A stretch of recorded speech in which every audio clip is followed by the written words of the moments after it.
गर्भाशयाचे fibroid नेहमी प्रश्न विचारला तो आपण टाळू शकतो का नाही टाळू शकतो. बघा, एक कुठल्याही आजाराला एक प्रिव्हेन्शन नावाचा प्रकार आहे. हा आजार कुठे असतो की जो जिनेटिक आजार आहे, जो हार्मोन डिपेंडंट आजार आहे, त्यांना प्रिव्हेन्शनची शक्यता जरा कमीच आहे.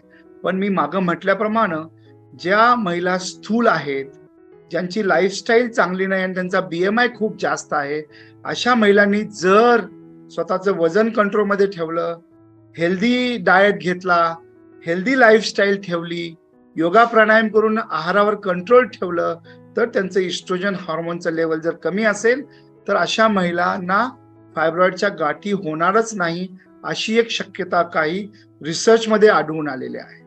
त्यामुळे मी असं सांगू शकेन की फायब्रॉइड इज नॉट प्रिव्हेंटेबल, पण तुमचा जर लाईफस्टाईल तुम्ही जर मेंटेन केली तर शायद भविष्यामध्ये तुम्हाला अशा गाठी होणारच नाहीत, अशी शक्यता होऊ शकते. पण त्यासाठी तुम्हाला डाएट ठेवणं आवश्यक आहे, व्यायाम करणं आवश्यक आहे आणि स्वतःचं वजन कंट्रोलमध्ये ठेवणं आवश्यक आहे.